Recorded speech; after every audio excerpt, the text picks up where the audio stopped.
Este es un podcast entre mamás, un espacio para sentirnos acompañadas en este camino que está tan lleno de retos que es el ser mamá. Diseñamos este espacio para impulsarnos a aprender y crecer juntas. Si estás aquí es porque seguramente compartimos el mismo propósito, que es formar para trascender a través de nuestros hijos. Yo soy Sofía, mamá de 2 adolescentes, y te doy la bienvenida a este nuestro espacio.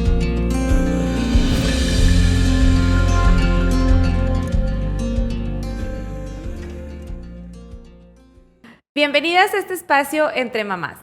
Hoy vamos a tocar un tema que a lo mejor no lo tocamos muy seguido, sin embargo, creemos que es de suma importancia conocerlo, normalizarlo y sobre todo platicarlo con nuestros hijos. Tenemos una invitada que es especialista en psicología clínica y en trastornos de la conducta alimentaria. Actualmente ella tiene lo que es la consulta privada y es directora de la asociación Habilita y de la clínica ambulatoria en Comenzar de Nuevo. Bienvenida, Karen Hutchinson, ¿cómo estás? Te agradezco mucho la invitación, muy contenta de estar acá. Estamos bien emocionados porque realmente estos temas, como decía al principio, no son temas pues que hablemos todos los días. A veces son temas que nos dan miedo. Sí. No queremos como ponerlos en la mesa porque qué tal que se les ocurre a nuestros hijos empezar a explorar tipo ciertas situaciones. Pero creo que es muy válido ponerlo nosotros aquí a la orden de las mamás para orientarnos y conocer un poquito más sobre el tema del TCA. Uh-huh. El TCA, ¿me podrías decir qué significan sus siglas, porfa? Es trastorno de la conducta alimentaria. Normalmente o coloquialmente pues lo abreviamos de esa forma, nos dirigimos a los trastornos de la alimentación también de esta forma como TCA. Ok. ¿Qué significa o por qué está puesto en el área de trastornos? O sea, ¿qué es lo que lo hace ser un trastorno, este tema de las conductas alimentarias? Los trastornos de la conducta alimentaria son trastornos mentales, okay, que tienen razones de ser o factores que hacen que estos trastornos se formen. Especialmente son muy influenciados biológicamente. Sabemos que entre el 50 y un 70% es de influencia biológica, okay, genética, okay, y pues está en conjunto con varios factores personales, tiene que ver con genético, biológico, y especialmente hay un factor que podemos colocar en la parte de sociocultural que tiene que ver todas las ideas o la cultura de dieta, okay, que es un comportamiento que nosotros explicamos que es como el disparador más importante cuando se une en la adolescencia con la insatisfacción corporal. Ok, ¿no? Ok. Ahorita, por ejemplo, que bueno que era mi siguiente pregunta, si era genético o era adquirido. Aquí la razón de que sea genético, dices que es un buen porcentaje. Sí. Si tú a esos factores pones al paciente o a la persona, sí, la pones en exposición a esos factores como más de forma, pues más expuestos o más recurrente, por así decirlo, sí, ahí es donde entra el problema de riesgos, quiero suponer, ¿no? Sí, de hecho nosotros como profesionales de la salud nos acercamos mucho con los papás o nos acercamos con el contexto de sobre todo de los adolescentes porque es donde hay mayor riesgo de aparición de este tipo de trastornos de la conducta alimentaria o inclusive no necesariamente tenemos que hablar de trastornos, sino tenemos que hablar de conductas alimentarias de riesgo, okay, que sabemos ahorita que tienen exactamente las mismas consecuencias médicas, psicológicas y psicosociales en general en los adolescentes o en los adultos. No necesitamos llegar a un trastorno de la conducta alimentaria para tener la misma afectación, que sobre, okay, todo afecta mucho más la parte social, la parte adaptativa y tiene consecuencias médicas y psicológicas bastante graves. Ahora, ahorita platicabas de la edad, el adolescente, uh-huh, ¿no? ¿Desde qué edad se puede diagnosticar un TCA? Más allá de qué edad se puede diagnosticar, lo vamos viendo, por ejemplo, los trastornos de la conducta alimentaria más comunes, vamos a ver la anorexia nerviosa, la bulimia nerviosa, el trastorno de atracones, que es lo más común también que vemos en la consulta. Hemos visto pacientes de 10, 11 años, pero la realidad es que donde más se va a presentar es en la etapa de los 13 a los 21 años. La bulimia nerviosa es el padecimiento mental dentro de los trastornos de la conducta alimentaria, que es el que aparece cuando tienen más edad. La anorexia nerviosa normalmente aparece entre los 13, 15 años, es el trastorno que muchas veces da inicio a un trastorno de la conducta alimentaria. Ok, y los que empiezan antes, o sea, ¿hay alguno que empiece antes? Es que este es el que empieza más tarde. Hay factores de riesgo muy importantes y sobre todo hablamos de la parte biológica. Hay un trastorno que se habla muy poco, que está dentro de la categoría diagnóstica de los TCA, que es el trastorno evitativo restrictivo de la ingesta. Es el conocido como ARFID en inglés, y son los conocidos como picky eaters. Okay. ¿No? Que son muy selectivos al comer, que solamente comen ciertos alimentos. Tienen características biológicas muy importantes que a veces no detectamos como papás o como profesionales.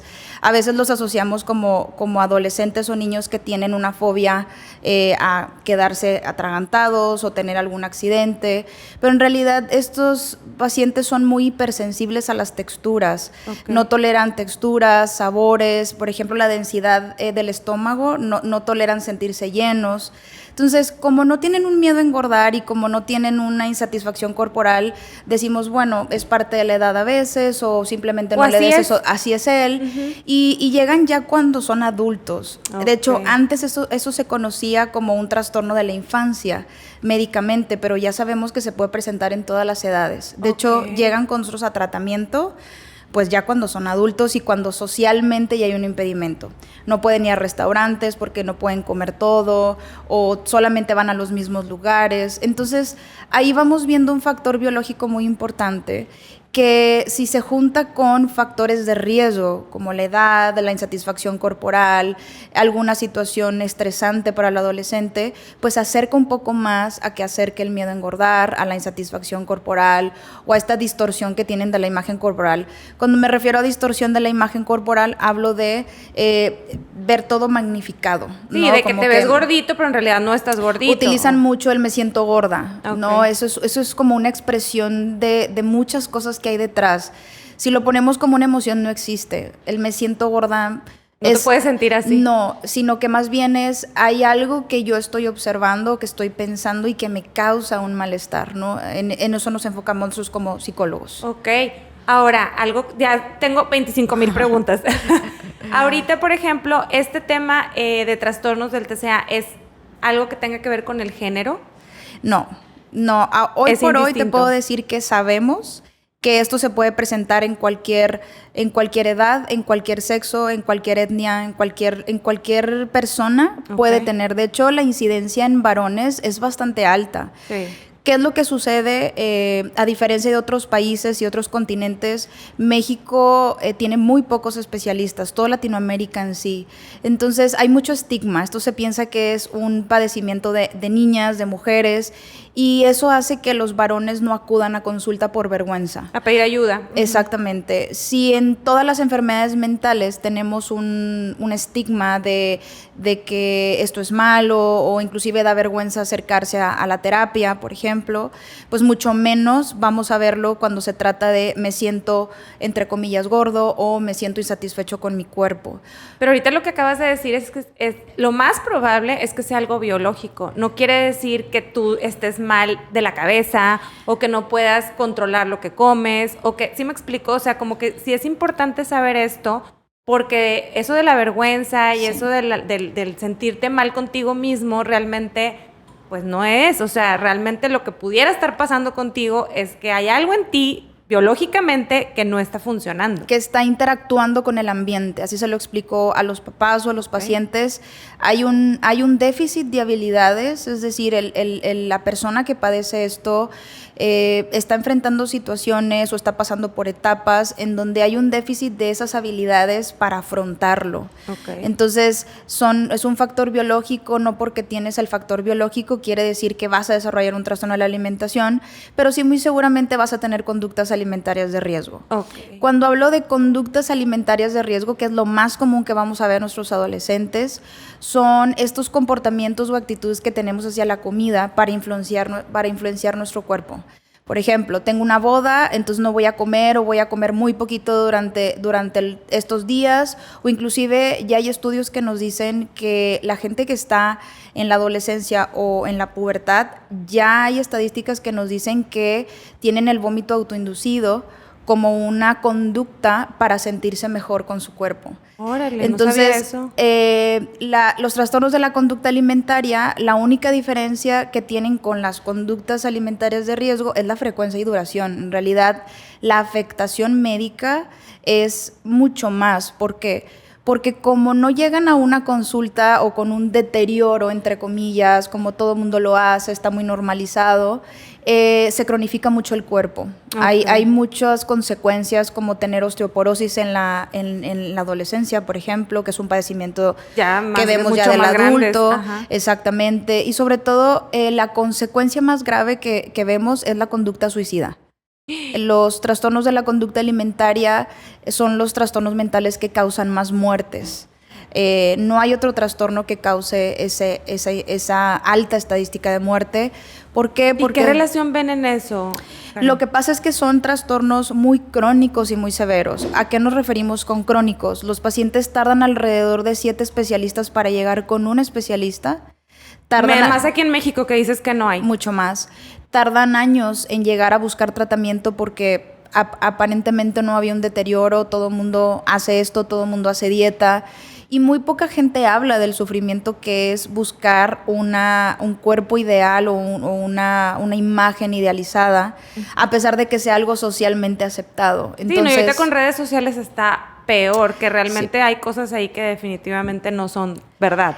Y lo juntamos con que los pacientes, como mencionaba, no tienen tratamiento adecuado. No quiere decir que no acudan a buscar ayuda, pero también buscan ayuda y no se atiende de la manera en que se tiene que atender. Aquí lo correcto es, voy en pasos. Detectas una conducta de riesgo diferente en tus hijos. Yo hablando como mamá, es de repente, ¿qué conductas son las que yo puedo detectar que dices tú, ¿sabes qué? Ojo. O sea, necesitas buscar ayuda. Antes, o sea, de que vayas viendo tú, porque tú de mamá también, pues sabes lo que comen tus hijos, sabes lo que no comen tus hijos, etcétera. Sí. O sea, ¿qué conductas ahí verías tú que pudieran orientarme a mí? Yo primero me cuestionaría si yo como mamá estoy fomentando conductas de riesgo sin darme cuenta. Okay. Yo estoy segura que las mamás tienen este comportamiento, esta actitud hacia el comer, precisamente por el miedo que se nos ha enseñado a la comida y al padecimiento médico que es la obesidad. Okay. ¿No? Nadie queremos ver a nuestro hijo o a nuestra hija que tiene una enfermedad crónica. Y sobre todo creo que, o lo que yo veo mucho ahorita es el miedo de los papás del sufrimiento psicológico cuando alguien está en sobrepeso. Es decir, todo el acoso escolar, todo el estigma que hay. Nosotros hablamos mucho del estigma corporal como una forma de responder a esto que me preguntas, y es todas las ideas o actitudes que vemos hacia el peso. Okay. Cuando vemos una persona delgada, pensamos que es exitosa, que es bonita, que todo le sale bien. Tenemos muy idealizado esa figura. Y cuando vemos una persona que tiene sobrepeso y obesidad, pensamos que no tiene fuerza de voluntad, que si tiene ese peso es porque no se esfuerza, porque no le echa ganas, no se cuida. Entonces lo tenemos muy estigmatizado. Entonces cuando vemos a un niño o una niña o un adolescente que es más espontáneo al comer, se le castiga. Okay. Se le castiga, se le dice cuidado, se le dice no comas tanto, mejor evita esto, y desde ahí ya estamos enseñando un estigma hacia el comer. Okay. La persona que tiene una enfermedad como la obesidad no necesariamente llega ahí por comer alimentación, como le dicen, chatarra. Sí, es porque a lo mejor su cuerpo no metaboliza bien los alimentos. Y también los trastornos de la conducta alimentaria pueden llegar a causar una afectación de tener una enfermedad como la obesidad, una enfermedad metabólica, como una consecuencia. Okay. Exacto. Entonces, yo pondría atención primero si hay un padecimiento. O sea, los trastornos de la conducta alimentaria son las enfermedades que causan más muertes. ¿Por qué? Porque son los trastornos que tienen más trastornos coexistentes. ¿A qué me refiero? Vas a ver un trastorno de la conducta alimentaria y un estado de ánimo deprimido muy común, o un trastorno de ansiedad, o un trastorno de personalidad, y no aparece solo, normalmente aparece después de un trastorno del estado de ánimo, por ejemplo. Entonces, los primeros señales que podemos ver en nuestros niños y adolescentes, pues es ver más irritabilidad, por ejemplo, más negación hacia el comer, que alguien a lo mejor de 12, 13 años diga, ya no quiero comer esto, mamá, o empieza a dejar comida en el plato, o ya no se come el snack de la media mañana. Aquellos niños que son muy deportistas empiezan a exigirse mucho más, pero no porque quieran ganar, sino más bien tiene que ver con el hecho de quiero hacer más ejercicio. El físico. Exactamente. También vamos a hablar de los factores individuales. Por ejemplo, cuando hablamos de la anorexia nerviosa, vemos un temperamento más enfocado en la meta, más perfeccionista. Vemos rasgos de personalidad muy característicos que, por ejemplo, en los trastornos que conllevan más impulso, como en la bulimia nerviosa, como el trastorno de atracones, pues vemos más descontrol en la cuestión de la regulación emocional. Ahorita para mí es un tema nuevo eso Sí. de los atracones. Yo no conocía ese concepto. ¿Nos puedes explicar un poquito en qué consiste? Porque todo el mundo sabemos que la anorexia es aquel que deja de comer. La bulimia es aquel que se obliga a vomitar para, pues, regresar lo que se comió. ¿Pero el atracón viene antes de la bulimia o cómo funciona eso? La conducta de atracón tiene varias características. En primer lugar, tiene que ser una cantidad de comida que está por encima de lo que una persona normal comería en un tiempo de comida. Estamos hablando alrededor de 3,000 calorías en un tiempo que no rebase más de 2 horas. Y sobre todo hay una característica que vamos a ver, que es la sensación de perder el control. Es decir, puedo reconocer que corporalmente o en cuanto a mi sensación corporal ya me siento llena, no estoy disfrutando lo que estoy comiendo, pero no puedo parar. Okay. Es un descontrol hacia comer, ¿no? No necesariamente lo vamos a ver en el trastorno de atracones, sino también lo podemos ver en la anorexia y lo podemos ver en la bulimia nerviosa. O sea, la anorexia te comes todo y luego dejas de comer.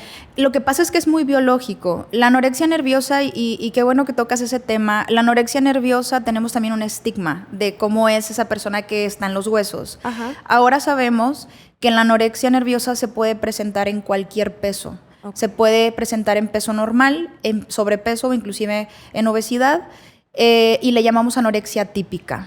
Okay.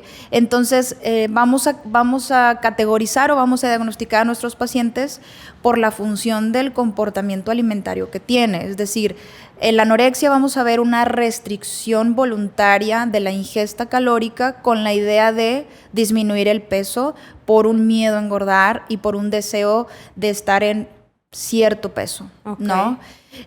Vamos a ver mucho la anorexia típica, por ejemplo, en los pacientes que se sometieron a una cirugía bariátrica, ¿okay? Que bajan más del 50% del peso.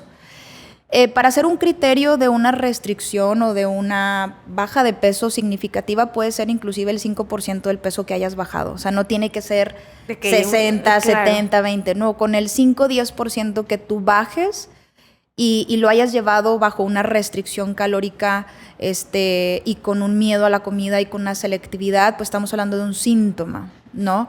Entonces, biológicamente, el paciente que se somete a esta restricción calórica eventualmente va a empezar a sentir hambre, porque nunca han dejado de sentir hambre. Lo que pasa es que hay estudios que nos dicen que una paciente, por ejemplo, nosotros cuando nos restringimos por la razón que sea, tuviste mucho trabajo, no te alcanzó a desayunar, llegas a la comida y tú misma experimentas la ansiedad por comer. Sí. Bueno, esa es la ansiedad que el paciente bajo una restricción siente, pero obviamente en muy mayor intensidad. Exactamente. Ajá.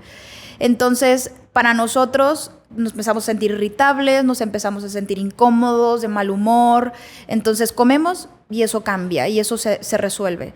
En los pacientes con anorexia, por ejemplo, hay estudios que nos dicen que pasa un efecto opuesto. ¿Qué es esto? Cuando no comen, hay una regulación de la emoción. El cerebro se siente más que satisfecho, se siente tranquilo. Okay. Porque hay un miedo a la comida, hay una amenaza, ¿no? En una ocasión una paciente me decía que sentía la misma ansiedad que en una ocasión que le tocó estar en un lugar donde había guerra. Decía, es que ahorita me doy cuenta que siento exactamente la misma ansiedad del peligro cuando yo veo un plato de comida a cuando estoy en una situación de riesgo real.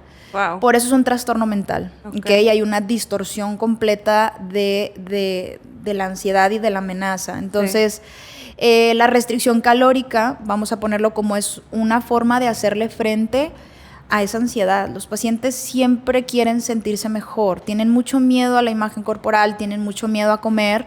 El no comer es una forma de tener 5, 10 segundos de calma. ¿Okay? Claro. Y en el caso de la bulimia, la emoción más frecuente que tú vas a ver es la culpa y la insatisfacción. ¿Okay? La insatisfacción de esta sensación de fracaso.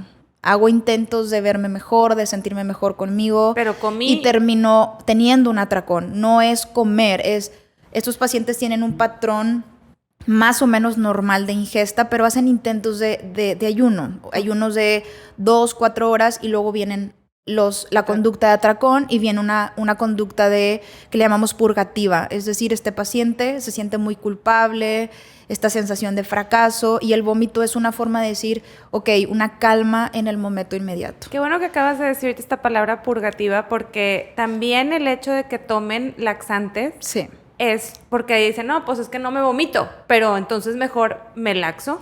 Y Sí. entonces, pues supongo que también eso llega a ser un trastorno psicológico, ¿no? Sí, normalmente los pacientes que tienen un trastorno purgativo, con una conducta purgativa como la bulimia, van a presentar varias conductas purgativas. El vómito, el abuso de laxantes, el abuso de diuréticos, ¿no? Y también van a utilizar conductas compensatorias. Y aquí entra también la anorexia nerviosa, que es hacer ejercicio. Y si nos ponemos a pensar, la conducta compensatoria está en la mayor parte de la población. Comes algo que tú consideras que puede afectar tu imagen corporal y lo primero que se dice es, bueno, mañana voy a hacer ejercicio. Sí. Esa es la función del pensamiento de me siento menos culpable en el momento. Okay. No necesitamos tener una bulimia, no necesitamos tener un trastorno purgativo o tener una anorexia para estar en el mismo loop de pensamiento. Ok. Ahorita tú acabas de decir algo, toda la población estamos así. Digo, también... Gran parte. Ajá, pues cabe mucho el tema de la obesidad. Sí. O sea, de repente México, el país con más chavos, creo que somos el primero o el segundo. En la infantil. En la infantil. Los papás nos preocupamos porque eso no suceda. Ahorita tú acabas de decir algo sumamente importante que es causa de muerte. O sea, este tipo de trastornos tienen una estadística lamentable de muertes. Nosotros vemos esta figura, cuando hablamos de anorexia, de alguien sumamente flaquito, que se le detiene el corazón, pero ese es el riesgo, yo creo que menor a todo lo que me estás platicando, porque realmente no nada más afecta a ellos, sino nos afecta en una población mucho mayor, ¿no? A la familia, también es un trastorno que causa mucho daño a la familia. Hay mucha disfunción cuando hay un paciente con un trastorno de la conducta alimentaria, hay mucha preocupación, hay mucho estigma, hay muy poca validación muchas veces del tratamiento. Y cuando hablamos del tratamiento, nosotros sabemos que la familia es el mejor aliado en este tipo de padecimientos. La familia es parte del tratamiento siempre, independientemente de la edad que tiene el paciente. Uh-huh. ¿Por qué? Porque son trastornos bastante complejos y la afectación médica es de lo más importante, pero hay pacientes que dicen, no me ha pasado nada, o sea, no me he desmayado, no me he sentido mal. Es no llegar a eso, ¿no? Y al mismo tiempo es que no se dan cuenta, porque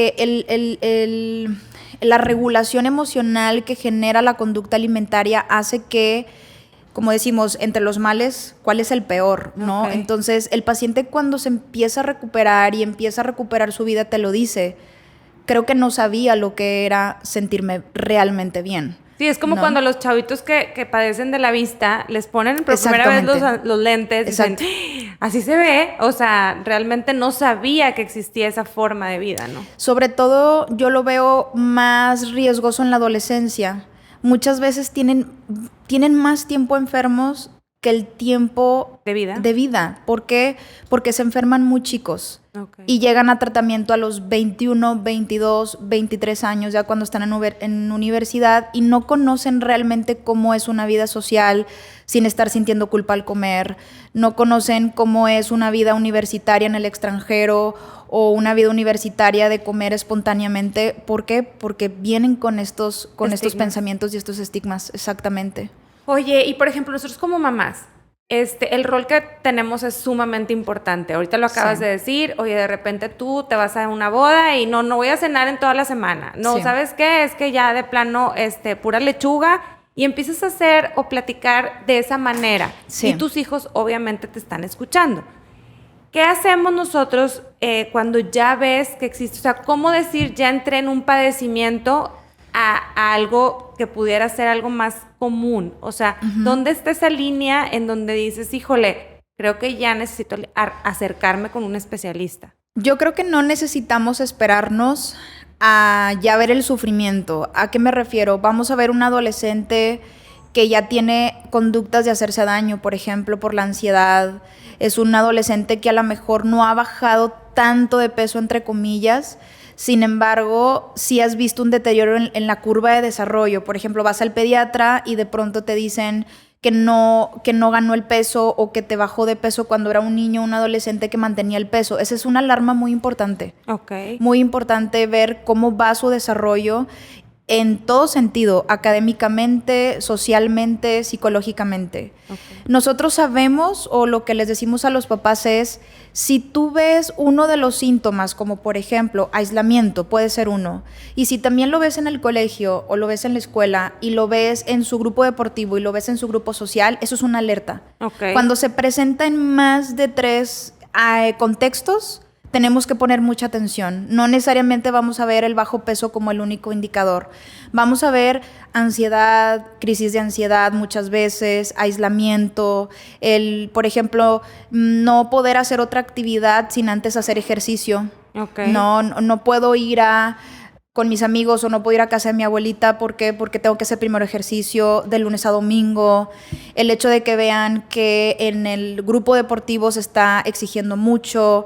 Cosas como, por ejemplo, empiezan a cubrir su cuerpo. Hace 40 grados de calor y traen sudadera. Exactamente. Eso puede ser por muchas razones. Puede ser por presentar conductas autolesivas. Autolesiones que se estén cortando. Que se estén cortando, rasguñando. Muchas veces la conducta autolesiva también es pellizcarse muy fuerte cuando tienen momentos de mucha frustración y mucha ansiedad.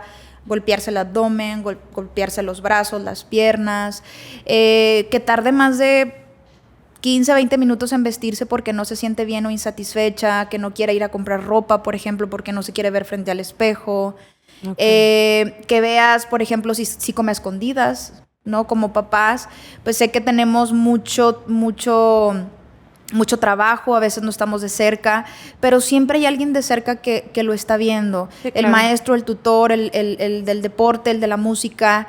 Yo siempre aconsejo mucho a los papás que pregunten, más allá del desempeño, ¿cómo lo observan? Si claro. Convive con los compañeros, si come con ellos, por ejemplo, porque siempre en casi todo lo que son los deportes, en la música, siempre hay convivios después de. Uh-huh.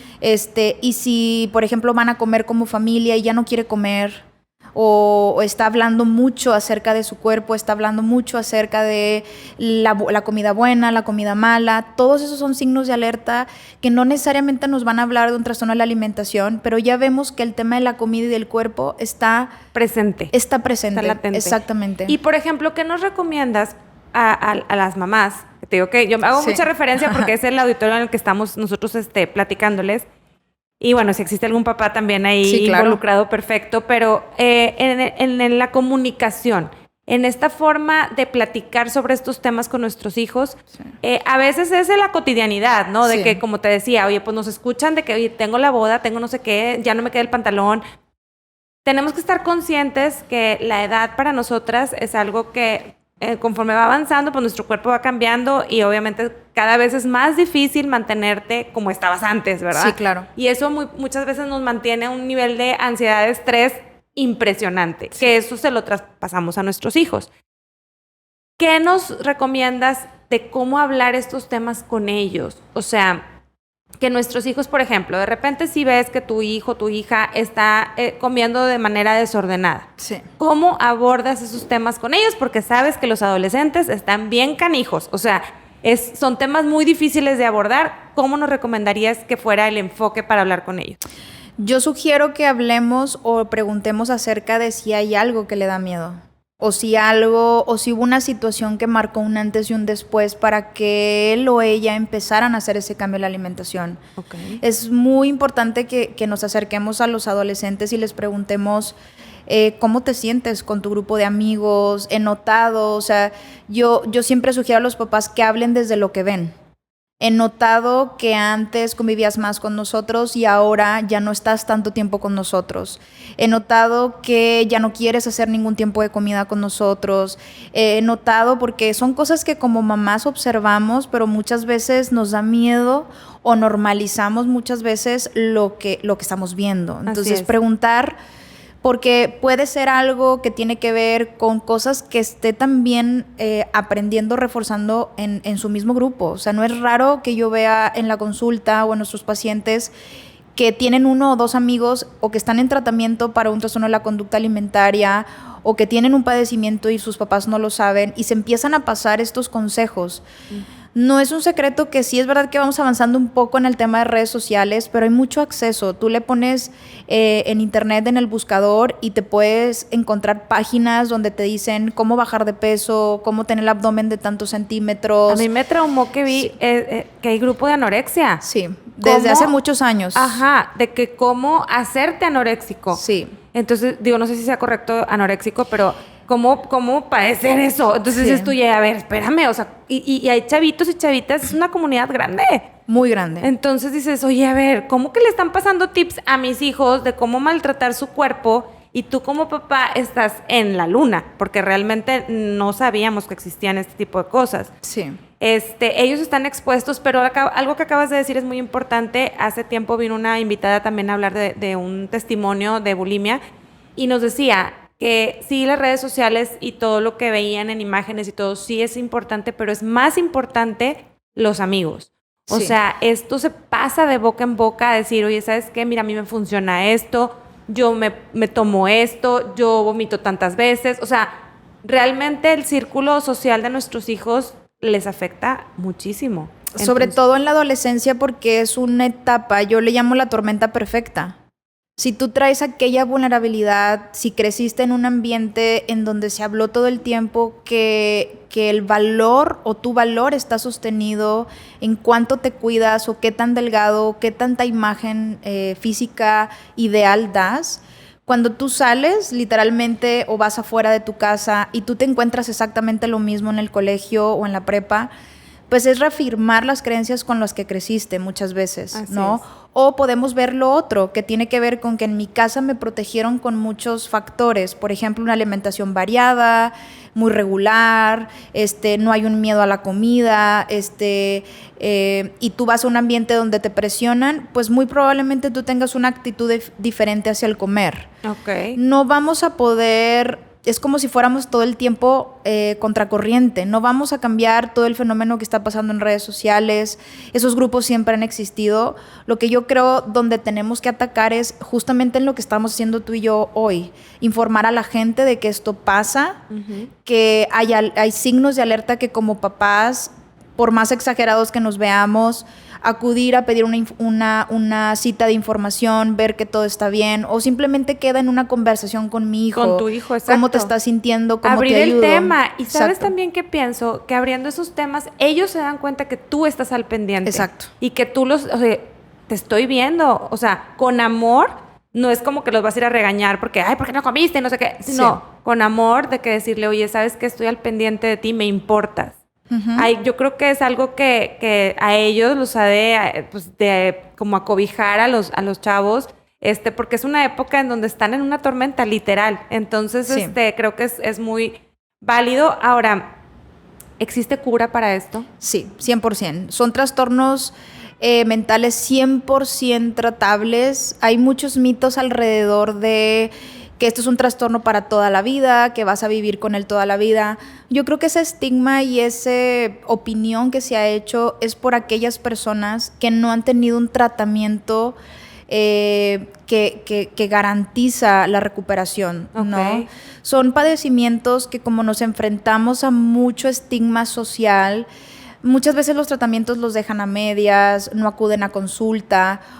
O ni te enteras. Te enteras. Y de hecho, algo muy importante que me gustaría transmitir es que el primer paso para tratar este tipo de trastornos está relacionado con restaurar la parte médica nutricional. Eso quiere decir que la parte psicológica entra en un segundo momento. No va a entrar 1 año o 2 años después, pero el primer paso es restaurar toda la parte biológica. Okay. Si nosotros no hacemos que nuestro hijo tenga un peso adecuado, de acuerdo a la edad, de acuerdo al funcionamiento, porque hoy sabemos que el peso ya no es un sustituto de salud, la nueva ciencia médica va explicando que no, el peso no va a predecir salud. Tenemos que ver el conjunto de muchos factores para saber que ese es el peso adecuado para ti. Para esta persona individual. Y ya toman en cuenta toda la parte cognitiva y toda la parte de salud mental como un criterio para darnos cuenta que ese peso es el adecuado para la persona. Okay. Y en un adolescente estamos en cambios completos del desarrollo, entonces no podemos hablar de un peso estable ni un cuerpo estable.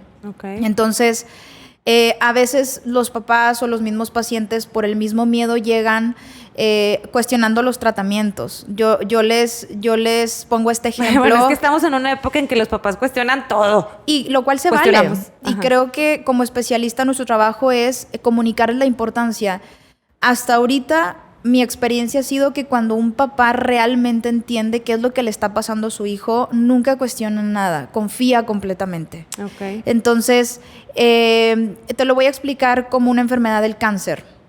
Tú llegas con una ginecóloga o llegas con un gastroenterólogo por un padecimiento y te detectan algo que desconocen.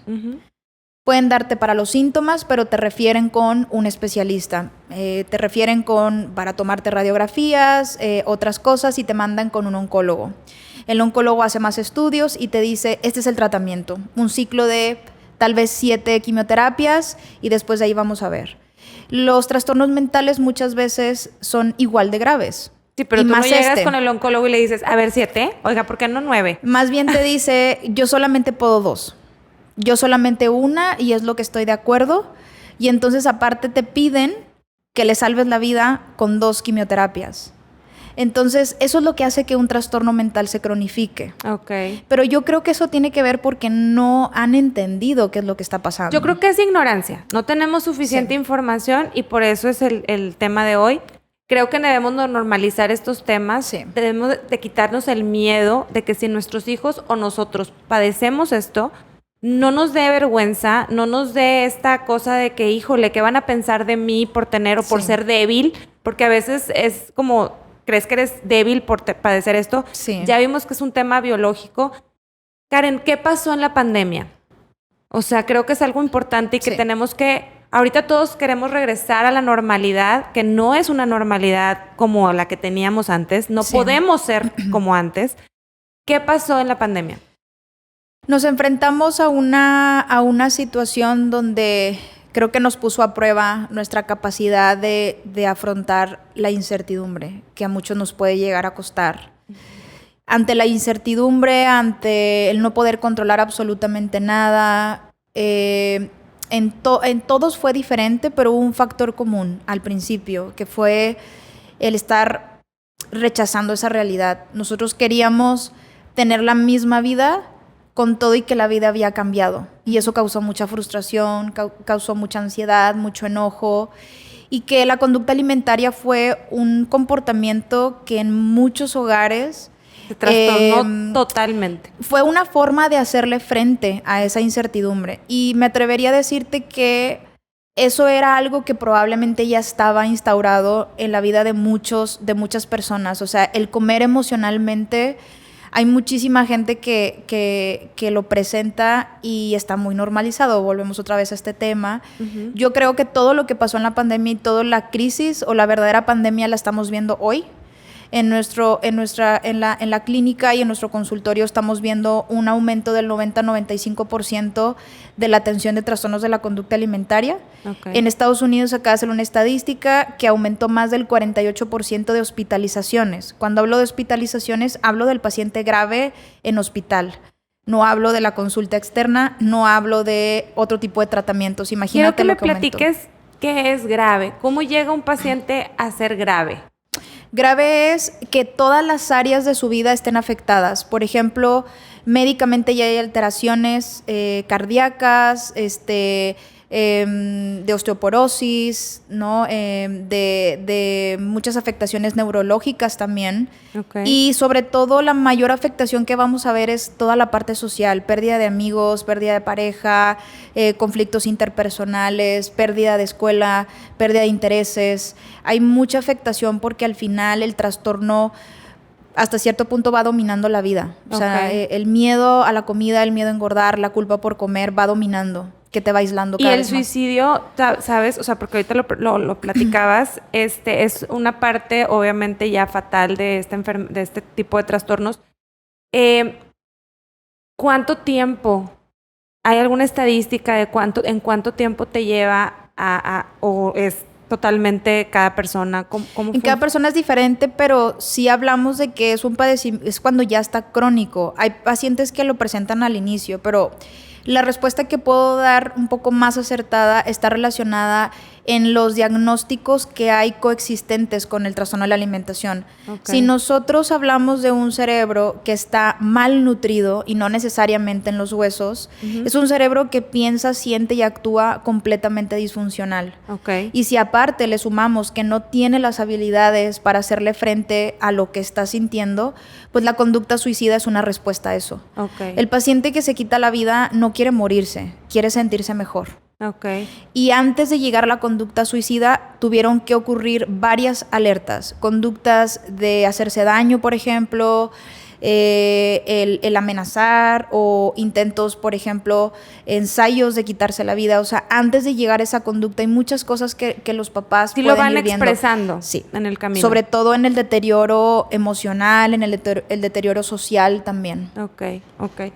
Oye, y ahorita como, bueno, ya platicamos un poquito del rol de las mamás y de los papás, ¿qué consejos nos darías a nosotros como orientadores, formadores de nuestros hijos, para prevenir? Porque realmente todo esto se trata de prevenir, de no llegar. Claro, si llegas a tener el problema o el no sé cómo llamarlo. El trastorno. Ajá, acudas con un especialista, que bien decías ahorita, no son muchos. Ojo, mamás, es bien importante el estar bien ubicados con la persona correcta. Sí. No es cualquier psicólogo.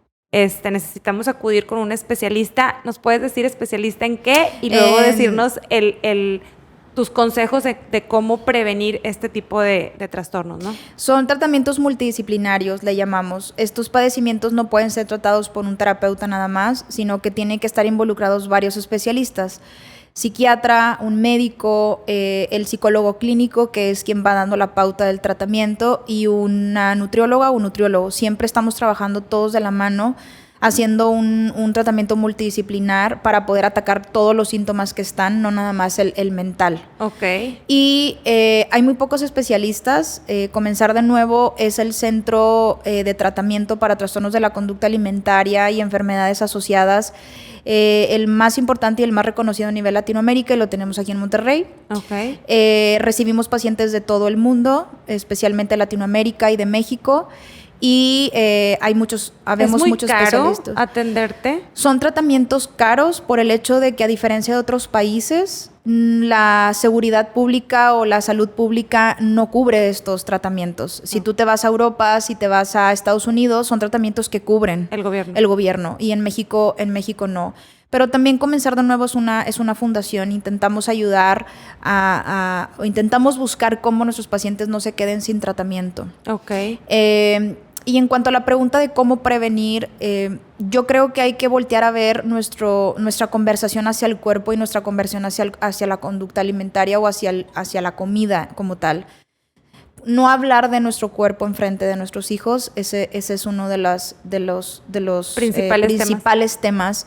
El cómo nos estamos refiriendo a nuestro cuerpo, el cómo hacemos referencia del valor de nuestro hijo, nada más de qué bien te ves, qué delgado estás. Si nos ponemos a pensar y hacemos este ejercicio, cuando tú ves a alguien, ¿qué es lo primero que comentas? ¿Qué delgado estás? Sí. ¿O has subido mucho de peso?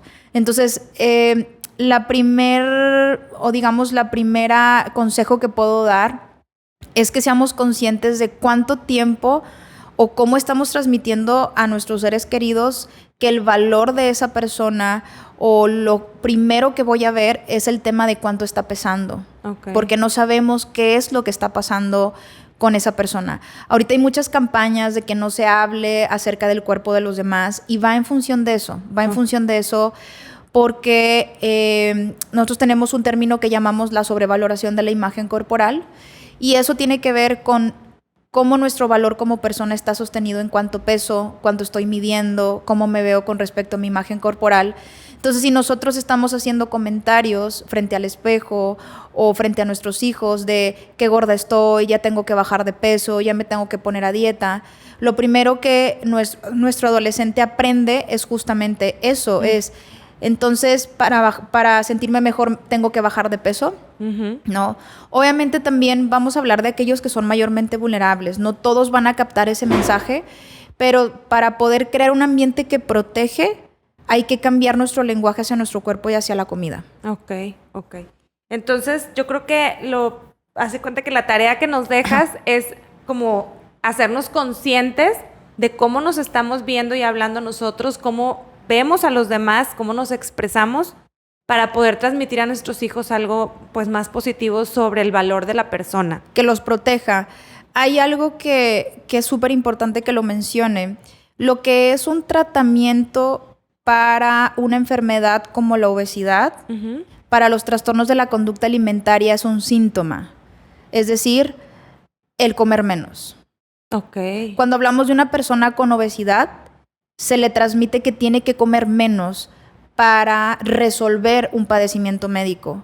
Pero eso es un síntoma para un paciente con un trastorno mental, un trastorno de la conducta alimentaria. Entonces, yo lo pongo como una moneda al aire. No sabemos si lo que le estamos recomendando a nuestro paciente, también este mensaje va para los profesionales de la salud. No sabemos si realmente es lo que este paciente necesita, ¿no? Okay. Entonces, hay muchos mitos alrededor de si los alimentos buenos y malos. Tenemos estadísticas que hay mayor posibilidad o el niño o el adolescente tiene mayor vulnerabilidad a tener un padecimiento como la obesidad en la medida de que tú como papá lo restrinjas.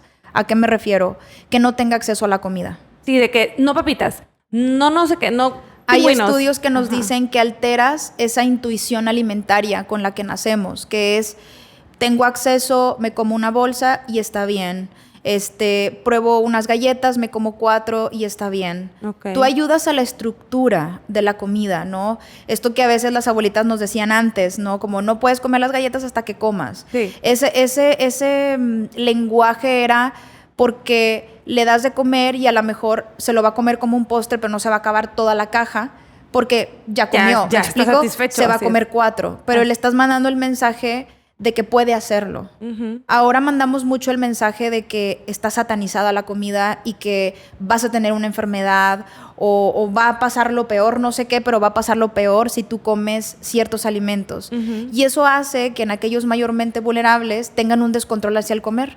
Empiezan a comer escondidas, se van a casa del amigo, por ejemplo, y comen todo lo que no pueden comer. Sí. Y eso aumenta el riesgo de padecer obesidad. Entonces, lo mejor que podemos hacer como papás es dar ese acceso a la comida y una estructura alimentaria de 5 tiempos. Es decir, que tengan acceso a lo que van a encontrar en otras casas, a lo que van a encontrar si se van de intercambio, a lo que van a encontrar si van a una fiesta, por ejemplo. Claro, de que no vayan y se atiborren de algo que a lo mejor en tu casa nunca les diste permiso de comer. Exactamente. Entonces, eso manda un mensaje muy diferente como familia hacia los hijos, de que pueden estar comiendo lo que les gusta, tener un límite, escuchar a su cuerpo con la alimentación intuitiva.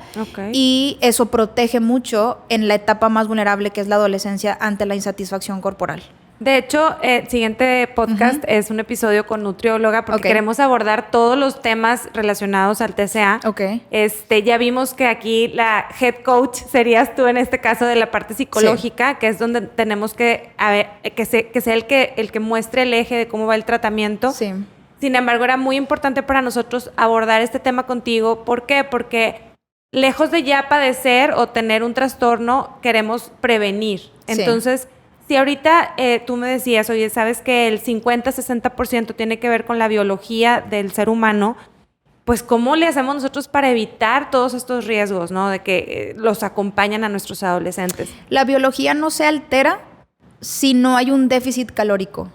Okay. El mayor factor protector es no someter a dietas a los adolescentes y a los niños. Okay. Si tenemos aquella vulnerabilidad emocional, no necesariamente decir, ay, tengo la vulnerabilidad del trastorno de la alimentación. El mayor factor de riesgo es hacer dieta. Okay. Entonces, el mayor factor protector es tener la variedad completa de comida, poder llegar a tener un peso que funcione en la adolescencia y sobre todo como papá en los adolescentes, acompañar en los cambios que vamos a ver en el cuerpo. O sea, todo mundo pasamos por esos cambios donde nuestro cuerpo cambió, donde no nos sentíamos satisfechos. En el cuerpo y en las emociones, porque también eso Exactamente. Tiene que ver. Y eso es súper importante, yo se lo digo a los papás, acompaña a tu hijo a decirle qué esperar de este proceso. Este proceso no es para siempre, ni tu cuerpo se va a ver así toda la vida. Sí. De hecho, cuando tú intentas sentirte mejor con tu cuerpo, con una insatisfacción hasta cierto punto normal, alteras ese desarrollo, okay. ¿no? Entonces, como mamá, el mayor factor de protección que puedes darle a tus hijos es no someterlos a una estructura alimentaria con un déficit calórico, porque eso abre la vulnerabilidad biológica. Ahí lo importante sería acercarte con un especialista en nutrición para que ellos te orienten en qué pudieran comer. Eso no afecta al chavito en decir, estoy yendo con un nutriólogo. Es tan sencillo como tú lo quieras hacer, ¿no? Sobre todo, más allá de llevarlo a una dieta, porque si tú estás llevando el control de la comida, al final tú siempre has sabido cómo come tu hijo. Si nos ponemos a pensar, sí. ¿Cómo le darías de comer a tus hijos, niños, adolescentes?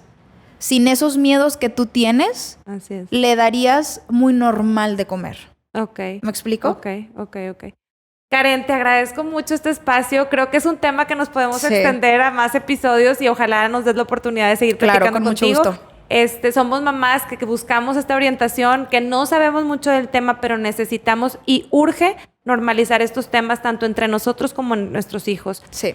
Última pregunta es, a la hora de tú encontrarte en una posición así, que a lo mejor no son tus hijos, sino los hijos de alguna amiga, alguna vecinita, algún vecinito. ¿Cómo tú como sociedad manejar esos temas para ayudar en este proceso de tratamiento de los pacientes con esos trastornos? En una de las conferencias que en algún momento doy con los papás, les digo, más bien es más que decirte qué hacer. Yo la pregunta creo que es para los papás y las mamás que nos están escuchando. ¿Qué tan abierto o abierta estás en recibir la información que la mamá del amiguito, la maestra, el terapeuta te va a decir que tal vez te da miedo? Okay. Siempre hay alguien que te va a decir, oye, creo que estoy viendo esto en tu hijo, ¿no? Sobre todo cuando son las amigas de la mamá con los amigos, ¿no? Que se van al fútbol, sí. Que se van al otro lado.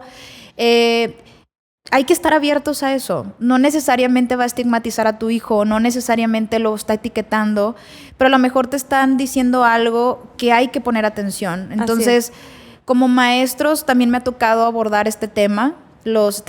Habilita es una asociación que tenemos como objetivo capacitar a los maestros para la detección temprana de esto. Okay. Y entrenarlos en saber qué hacer y a los papás también. Y les decimos, estar abiertos a esa comunicación. He visto esto en tu hijo, lo has notado en otro contexto. Recordemos que si está en más de 2 contextos, es un signo de alarma que hay que poner mucha atención. Excelente. Oye, Karen, pues muchas gracias nuevamente. Mamás, ojo, poner atención. Todo este tipo de información es muy importante que la tengamos a la mano. Karen, ¿te podemos seguir en redes sociales? ¿Hay contenido que tú manejes? ¿Cómo te encontramos? Sí, estoy en Instagram, estoy en psic.karenhutchinson, ahí me pueden encontrar. Okay. En Facebook también, psicóloga Karen Hutchinson, y sigamos las redes sociales de Comenzar de Nuevo. Excelente, muchas gracias. Para los que quieran seguir a Karen, les recomiendo mucho su contenido. Realmente acérquense para prevenir, para tratar y para poder como sociedad manejar estos temas de manera más normal. Mamás, muchas gracias por este espacio, por habernos escuchado. Recuerden seguir nuestro contenido en Building a Crack. Nos vemos pronto.